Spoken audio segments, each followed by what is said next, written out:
Hey, hi everybody. Welcome to the Motorcycle for Miracles announcement. I'm here with my lovely daughter, Holly Johnson, and my beautiful wife, Mary. Hello, everybody. They're the brains of the operation. I merely ride the motorcycle. So we've got a phenomenal thing to share with you all today. We've got a new fundraising project that we're about to launch for the Children's Miracle Network hospital system. They are near and dear to our heart. We have a new project, and it's called Motorcycle for Miracles, Ends of the Earth Ride 2018. And you can imagine trademark pending. You can imagine what the ends of the earth means. It means this. Whew. If we were fancier, we'd have graphics to throw up on the screen, but here's where we're heading, folks. And the route map will be posted at the end of this video, but that's the ends of the earth literally means we're leaving from Tuktoyaktuk in the Northwest Territories, the Arctic Ocean. We're riding down to the very southern tip of the world in Ushuaia, Argentina. That's the map portion of the video. So this map, there's a lot of things going on in this trip, and we'll try and get through most of them today, but the journey is a very special one for our family because the Arctic to Argentina plays into a lot of what Mary and I have done and how our family was actually formed. So I'll start in the beginning. So when I'm a 15-year-old kid, and I'm reading every motorcycle magazine I can get my hands on back in 1979. And this article comes out, and it's about a guy named Phil Fennell from Vancouver, BC. And Phil was this beautiful lunatic who he was connected to the BMW motorcycle family. And Phil rode a motorcycle from Tuktoyaktuk to Ushuaia, Argentina. And being the pack rat that I am, I have the article. I saved it all these years. That's how much this has meant to me. That's Phil. Here he is here. And it was just, I bet I read this 100 times in my room as a 15-year-old kid. This more than any other thing in the world inspired my love of journeys and travel and hardcore travel and sleeping beside the motorcycle and going through the mud up a road that you don't know where it ends. So Phil Fennell did this journey. It was 40,000 kilometers. We are not doing that. Not quite. Our journey is going to be about 28,000 kilometers. But we're retracing Phil Fennell. So when I'm 15 years old, I read this, I think, I can't wait to do something like this.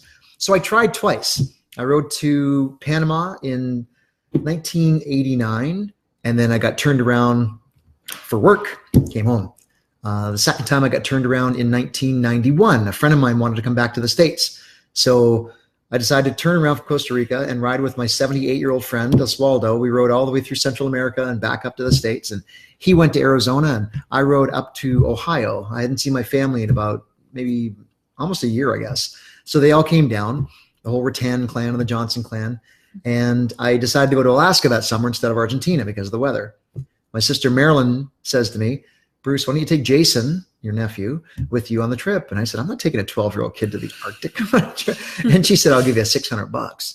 And I never had any dough when I traveled. I would pick apples and shovel dirt. I would stop and work for 10 days and then keep going. $600 was a lot of money. And I said, get him a helmet, get him a sleeping bag, get him a jacket. And off we went on this rolling adventure, me and Jason Rattan and Oswaldo, a 12-year-old boy and a 78-year-old guy and myself. And it was the funnest summer of my life. So we went up to Yellowstone. Oswaldo decided to drive across to Wasaga Beach and not come with us to the Arctic. And Jason and I, for about 2.5 months, went up to the Arctic and rolled around Fairbanks. It started snowing in late August. And we were at a junction in the trip where I said to Jason, you've been so wonderful this whole journey. You get to pick where we go. And he said, well, where's that road go? I said, that road goes up to one of the furthest known northern campgrounds in the world, in Inuvik. He said, where's that road go? And I said, that road goes home to school. So we're roaring up the Dempster Highway minutes later. So that same day, actually, we got stuck in a snowstorm. So the next day, we broke camp on the side of the road, took off, and we got up to Inuvik, which is as far as you could ride in North America on a public road. And I actually, pack rat that I am, again, I have the camping slip from that very journey. I'm crazy. So we pull into the campground, and Jason, eagle-eyed Jason, spots 5 women, and he hits me in the helmet. He says, there's 5 women camping right over there. And all I saw was a fire. They had this beautiful bonfire going, and I'm freezing. So we roll in right next door. What a horrible thing to do. There's no other people in the campground. So I said to Jason, I'm going to go have a shower. I'm freezing. Yeah, he's all tucked in behind me with my socks on for his gloves, and he's fine. I said, have dinner going or the tent set up. So I come back 10 minutes later, the bike hasn't moved and nothing's changed. I look over in the camp, he's next door at their campsite. One of them is rubbing his shoulders. One of the women is giving him a cup of cocoa. And my future wife, Mary, is showing him a handful of fossils that they had found. Mary, what had you just done? Oh, with the canoe trip? Yeah. Yeah, so that was our final campsite after canoeing for 2 months, 55 days of hardcore canoe adventure up in the Arctic, 6 women. And we were just sorting out our gear and going to be saying goodbye the next day. So these guys are sort of intruding on our space, but heavily. But I saw the fire. They made it entertaining, and yeah, the rest is history. Yeah. So Jason and I, we only hung out with them for an hour, and they all had coats to here and hats to here, and all I saw were eyes. But there was something about Mary, and that could be a movie. There really was. And so I went to the tent with Jason that night, and just before sleep, we always talk about the events of the day. And I said, I'm going to marry her. I'm going to marry her someday. And it took me a long time to convince her, but I knew right away. So the next day, I'll tell this part quickly because I want to get back to the journey. But the next day, I heard their van start up, and they left fairly early. And I thought, I don't even know her name. I've lost her. We go into Inuvik, into the town for breakfast about an hour later, and I spy their van. So some of the girls said, oh yeah, Mary and Laura, I believe, right? We're walking down the street. So I thought, okay, it's Mary or Laura. So we saw them coming down the street, and we jump across the street and kind of nonchalantly walk up. And I looked right between them and I said, hi, Mary and Laura, because I didn't know who was who. And then one of those awkward things, like I just wanted Mary's contact information so badly. So I just bluntly asked her, can we stay in touch? And so Mary reached into her wallet and she took out a check to give me her contact info. And then part of her, I must have been really dirty. She ripped the check information off and just gave me the contact information. And being the pack rat that I am, I saved it too. I still have that. And I just said to Holly, doing this video today, maybe remember things like this, and having this information. Holly wouldn't be here if Mary hadn't handed me this piece of paper. Lucky. Yeah, that's a lot to think about. So Children's Miracle Network, you almost didn't have Holly to do these journeys if I didn't get that check. So we stayed in touch, and we wrote back and forth for about, 6 months. And Mary wrote me and said, well, what are you going to do with your life? And I said, I'm going to do a third time. I'm going to ride to Argentina on my motorcycle. I'm determined to do this. And she wrote to me and said, no, you're not. I've always wanted to do a bicycle trip somewhere in the world. Why don't we put our ideas together? And I hadn't had a bike since I was 11, but I was in love, and I would have said we could have gone on a balloon. It wouldn't have mattered to me. I said, that's a great idea. And it really was not a great idea. It took 3 years of pedaling, 34 months of pedaling to get to the southern point of the world. It took a long time. I didn't enjoy the pedaling, but I loved the travel with Mary. Loved it. She never likes when I say I didn't like the traveling, the bicycling. Anyways, so we return home, and it's 1996 now, and we decide to stay in Canada, and I get my real estate license, and I start working for RE/MAX of Wasaga Beach. My sister Marilyn is my broker. Hi, Marilyn. And Marilyn pushes a piece of paper across the desk in front of me on my first day, and she says, sign this, please. And I said, what's this? And she said, that's to become a miracle agent. I said, what's a miracle agent? I had no clue. I didn't even know that we had children's hospitals. I really didn't have any clue, because I was 29, 30, I was about 31, I guess. And Marilyn said, everybody in the office signs this, and everybody's a miracle agent. I said, what's a miracle agent? She said, well, that's a person in RE/MAX who donates a portion of every commission of every house they sell. A portion goes to their local children's hospital. Ours is SickKids in Toronto. I said, absolutely, signed it. And I'm really glad I did. Because in 1998, after we got married in 97, we had our first child, Alyssa Rae, and she was born in Toronto, and she had significant complications. She had some stuff going on. She had an omphalocele and some heart issues, and we lost her after 20 days. And that was our first glimpse into the Children's Miracle Network hospital system and SickKids. And it was devastating, obviously. But all I remember from that time is how they put their wings around us and made everything else go away. We were just there looking after our child, trying to do what we could. So I was really glad that we were already supporting the Children's Miracle Network before we needed it. That's a really important thing in my life, that we were already there for them. And I think that's what I'm reaching out to explain to you folks who really don't have an understanding of the Children's Miracle Network yet. You may someday. Better to be in beforehand than to be in afterwards, I think. So Holly has also been through the Children's Miracle Network system. She's been at SickKids numerous times for eye surgeries. And Jocelyn, our youngest daughter, has also been in SickKids. So we've had a lot of episodes in SickKids Hospital. We're grateful beyond words forever for SickKids and the CMN. Holly asked me in 2011, Dad, and we just started talking about the bicycle trip. The girls really didn't grow up knowing much about it. We didn't talk about it very much. So she said to me, Dad, when I'm 12 or 13, can we go on a bicycle or a motorcycle trip? And I said, yeah. And I honestly thought she was thinking Montreal or something cute with croissants. Mm-hmm. And I said, as if I said, where do you want to go? And she looked right at me. She said, I want to go to Costa Rica. And I thought that was a great idea. That's warm. So we did. We started making plans for this trip. And in June of 2013, Holly had to go back to SickKids from their eye surgery. And during that time, and I know a lot of you have heard the story, but I'm going to tell it for the general public. During that surgery, I couldn't be in the surgical room that Holly was having the surgery in, because that's where Alyssa had a couple of surgeries, open heart surgery and things like that. It's a very difficult room. I couldn't be in the parent waiting room. That's a very challenging room. So I found myself in front of the room where Alyssa had passed away. And a nurse was there. And a nurse, she had remembered Alyssa from 15 years earlier. She was a nurse. Alyssa wasn't in her care, but she remembered Alyssa. Alyssa's story was very rare with an omphalocele. That's where some of her internal organs are born outside of her chest cavity and her stomach. So she took me in the room, and I had a very cathartic moment where I just felt like we need to do more for CMN.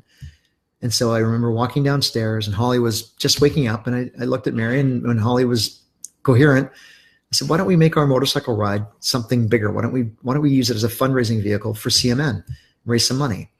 And it just seemed like a great idea. Just everybody was on board right away. And so that was the birth of Motorcycle for Miracles. That was our first trip. And we left in November of that year.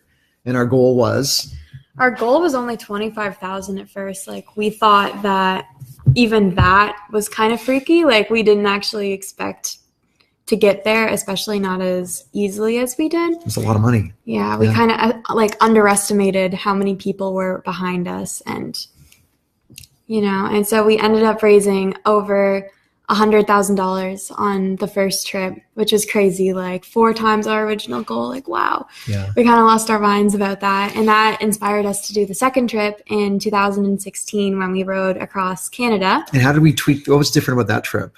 So the reason it kind of took us so long to get to our goal on the first trip was because we were just fundraising as we went, and we hadn't done it before. Like, we didn't know what we were doing at all, and we didn't have a lot of help at first. But then as it started to take off a bit more, a lot of people got involved, and they were like, hey, like, you should reach out to RE/MAX agents, because Dad's a RE/MAX agent. And so there's such a great community there of awesome people. And so for the second trip, because it was going on in the month of August, which is the RE/MAX month of miracles, we thought that we would sell 31 slots for the 31 days of August to different agents all across the country.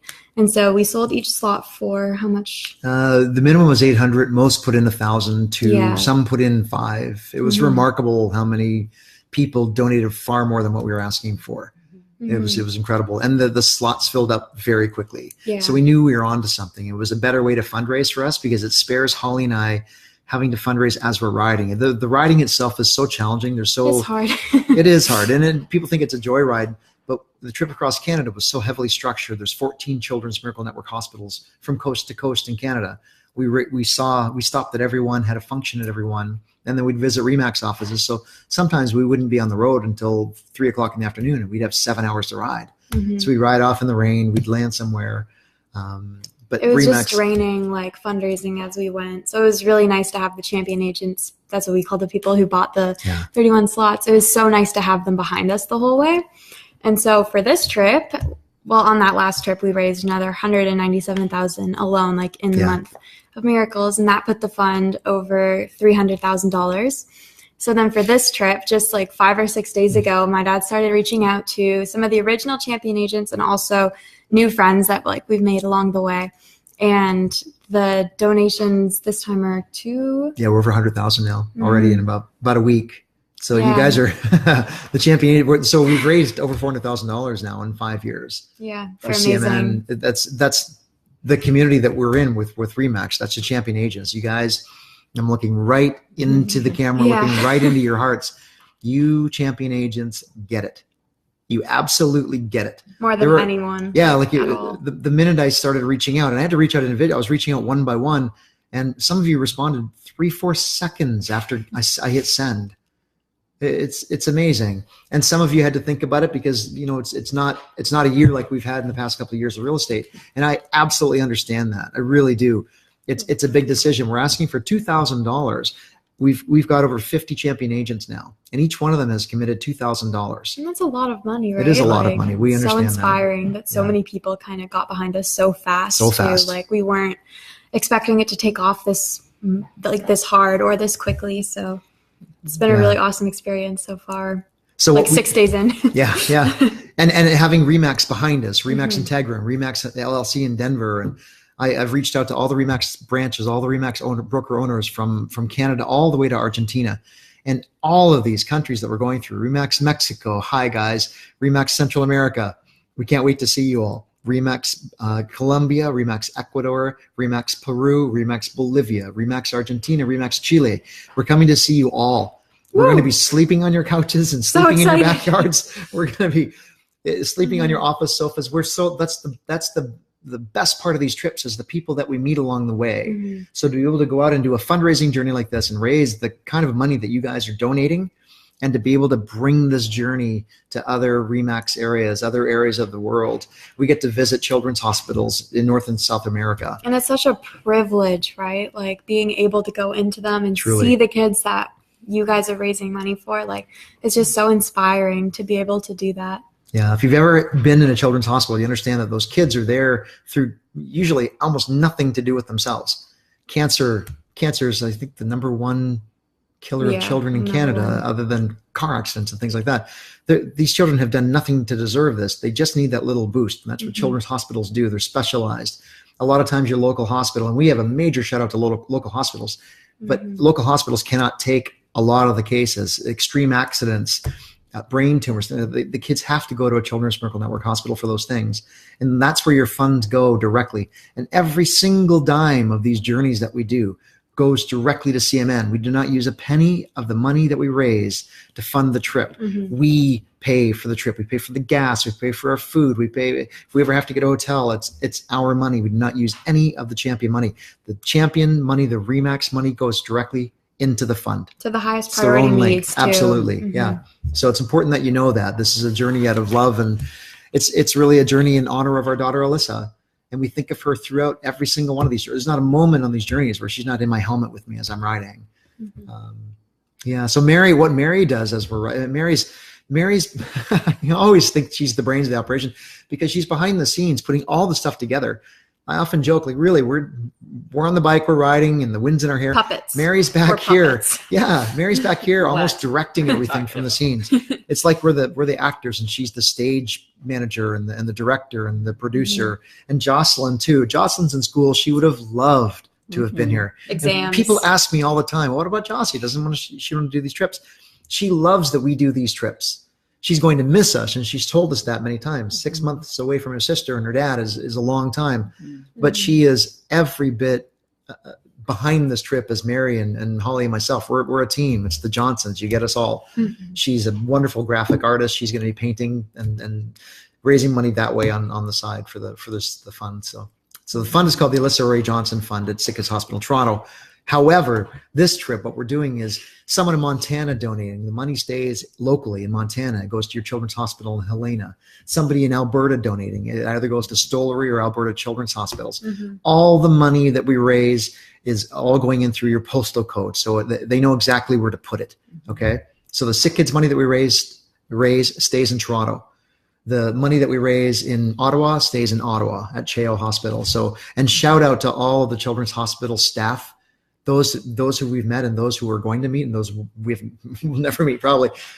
We love you guys. You guys, the work you do behind the scenes to make sure these hospitals run smoothly is outstanding. I've seen it firsthand. Every time we visit a hospital, it's like a military operation that runs so well. You should all be very proud of the work you do. And the CMN crews you're legendary. So what Mary does is... Yeah, so we're just going back to the champion agents thing. We were blown away. The 2016 ride across Canada the response that we got just putting that call out, and it seemed to happen quickly then, and this time it's really happening quickly. Really quickly. And I think the first trip in 2013, it seemed to be a long journey to raise a little bit of money, and then the second trip in 2016 seemed to be a quick trip to raise a lot of money, and this is kind of this next trip will be a combination of the two, except even longer and even more money. Yeah, we won't hope. be quick. Yeah. What we want to do is make this the largest single RE/MAX CMN fundraiser in history. That's what we want to do. That's our goal. So we're reaching out to all the people who want to become champion agents. Yeah. Let us know. And the public can certainly donate too. We love that. Sorry to cut you off. No problem. All of this information can be found on the website, which is motorcycleformiracles.com. All the stuff about the champion agents, how to get involved, how to reach out to Bruce, that's all there. Please follow along on Facebook. That's where they're going to be doing any live videos, probably through Motorcycle for Miracles Facebook page. Yeah, join the page. We'll post it. This is going out through Bruce's own personal page, but in the future, it'll probably be linked automatically to the Motorcycle for Miracles, because that way you can sign up and follow and be sure not to miss any live updates. And through that website, you'll be able to read all about this initiative. Follow the route map is already up, and you can zoom in and see everything that's planned as far as what they're going to be seeing and the terrain they'll be traveling through. You can read all about Alyssa's short but very impactful life. And of course, you'll find the link to donate, and you'll find that easily, and you can securely donate without any worries to the Alyssa Rae Johnson Endowment Fund for SickKids as well as, and all the other hospitals in the States and Canada. It'll be, like we said, it's postal code related for sure. Yeah. So your money goes to where it's supposed to go. And then that link also out to CMN that goes by postal code, as Bruce said. Right. So yeah, please follow the Facebook page and follow along Bruce's personal page, and don't miss any updates. And there's an Instagram page, which I'm doing. And Twitter too? We have Twitter, the whole shebang. What's really cool is Holly just did a course. I'll back up a little bit because this trip started. Holly picks her time very well. She's very clever. Luck. And I just told the story yesterday on stage at the video boot camp with Michael Thorne and Jesse Peters. So I play hockey with the greatest group of RE/MAX guys in Canada. They're Team RE/MAX Canada. And we travel around Europe together and have these fun tournaments. And so last year we were in Estonia, Latvia, and Finland.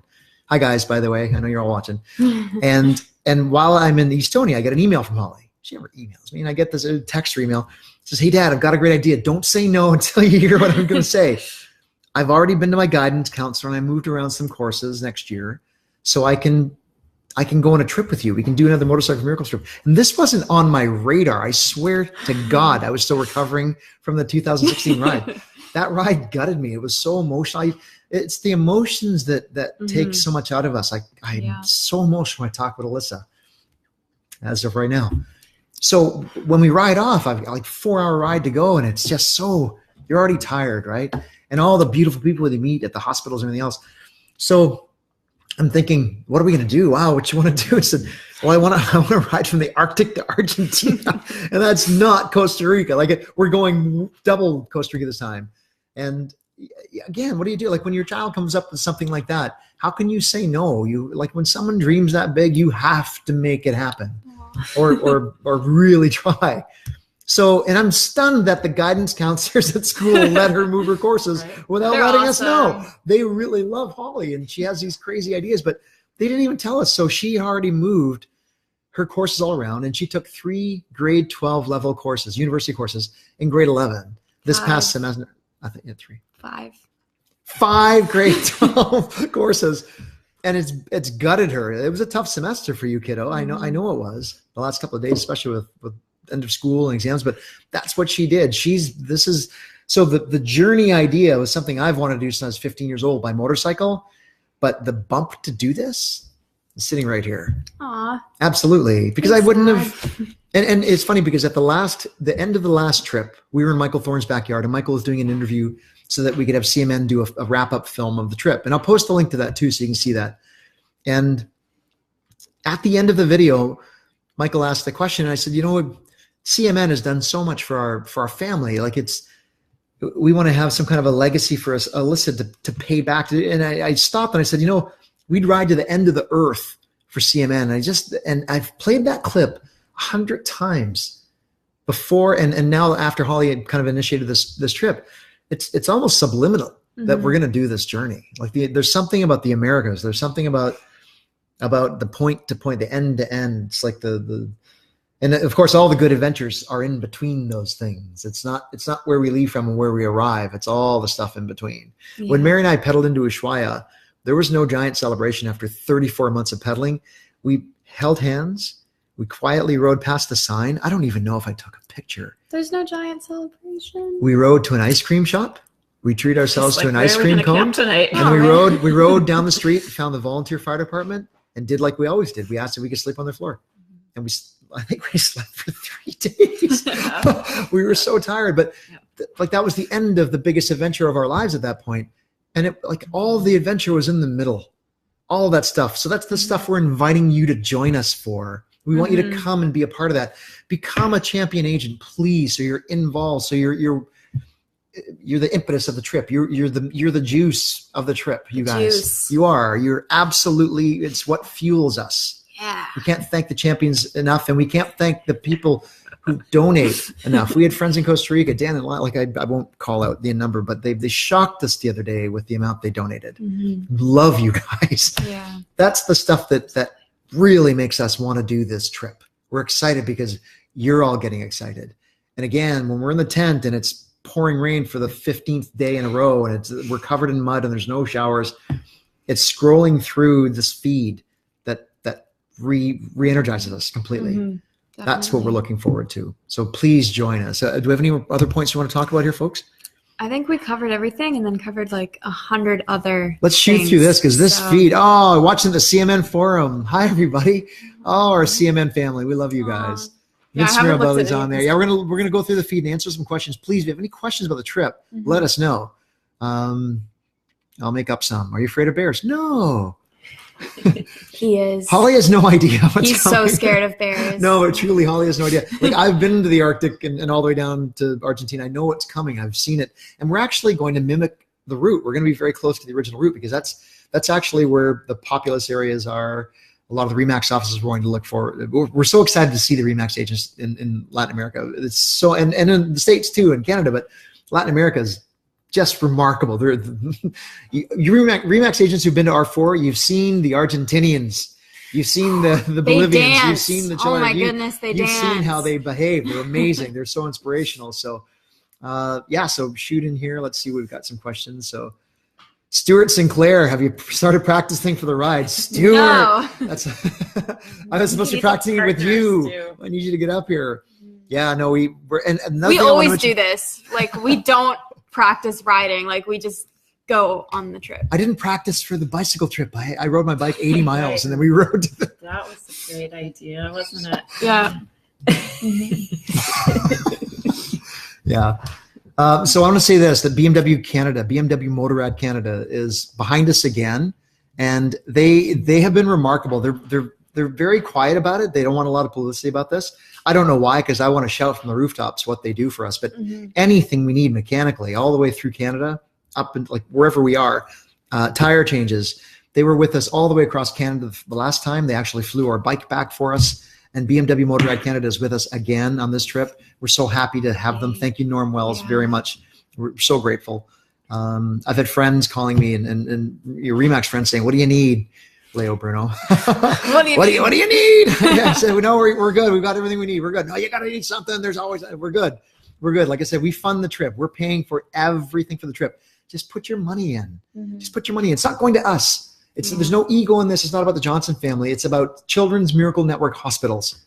It's about your local hospitals. If you're a RE/MAX agent and you're supporting these hospitals, when you go on a listing presentation, you walk in and you're meeting the people. The minute you open your mouth about the Children's Miracle Network Fund and what you support, you're already 10 steps ahead of any competition because you're leading with your heart. And everybody in every community, everyone has a story about CMN.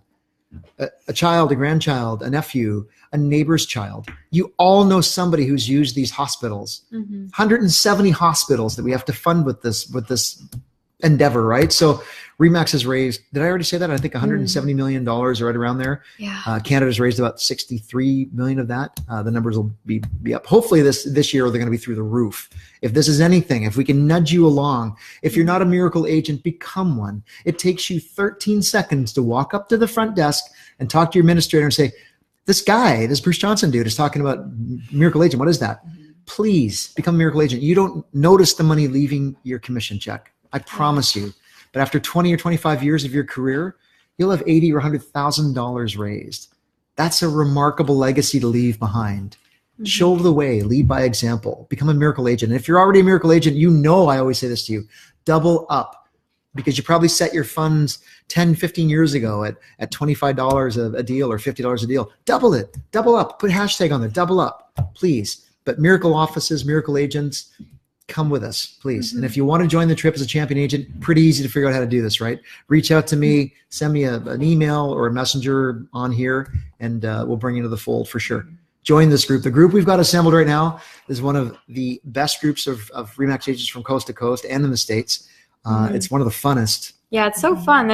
We have a group chat on Facebook Messenger, and everyone just sends gifts all the time. And I'm like, I didn't know that adults not a gift. Talks like that. Like, yeah. Adults send gifts. Can you see I'm learning. 9 of 9 and the 10 of Holly teaching me about social media. And I love that Holly's doing all the social media on this trip, because she just did a course in school. I think we touched on that, but you didn't really describe what you did. Tell them what you just did and what class, and tell them about your teacher, because I want to shout out to her. I hope she sees this. She's like actually the nicest woman ever, Mrs. Cassavon. She runs a course called Human Growth and Development Throughout the Lifespan. And I didn't know what that was when I signed up for it. It was just like a grade 12 course, and I had to get a lot of them in. So I was like, okay, let's just do it. And basically for my independent study unit, we all had to pick an issue to cover, and everyone was doing like cancer or not having enough water in the world and stuff. And I wanted to do fundraising for sick kids, because that's something that like we have experience in, and I wanted to help find solutions for. And so I did a media piece as my like final exam sort of thing.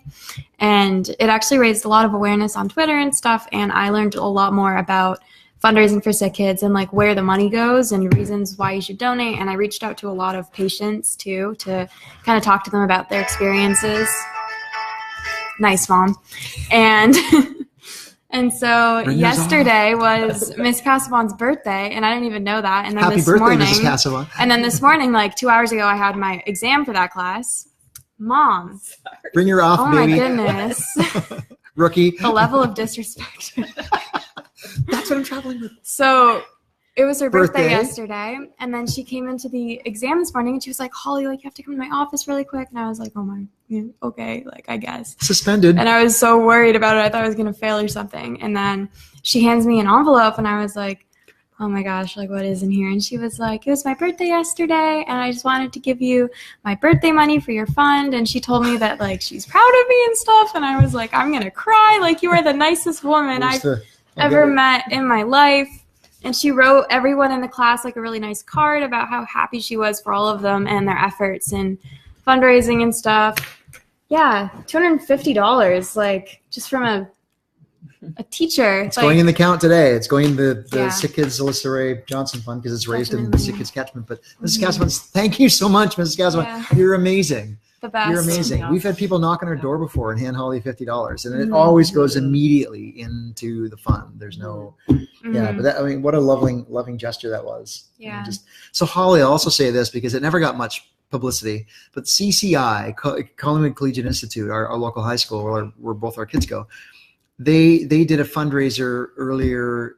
Well, I guess it'd be before December. Christmas, and Holly was instrumental in putting that together with Mr. McDonald and some other students, right? You can talk with the students, but tell what you did and how much you raised. It's astounding for a high school that size in a small town in Ontario to raise that kind of money. But I'll let Holly tell it. So every year CCI does an annual Christmas concert, because our marching band is the largest in Canada, like the largest high school marching band in Canada. They're awesome. And we're really good. So just kidding. We're fine. We're medium. They're the best. Keep going. So a lot of the students in CCI participate in the band, and we wanted an opportunity to kind of perform in front of the whole school, because we never really get to do that. Like, we travel around the country and stuff doing concerts, but the students at CCI don't really get to see the music. So I wanted I kind of forced the music teachers into letting me run a concert during the day, and I wanted all the money raised to go to SickKids, so I set up announcements and posters and a big team of people to kind of help out with it, and we ended up raising $10,000 by just ticket sales, and it was kind of a buyout, so people would pay $5 and then they got out of their last 2 period classes to come to the gym and watch us perform. And I spoke with my dad, and we had 2 students at the school also speak about their experiences at SickKids.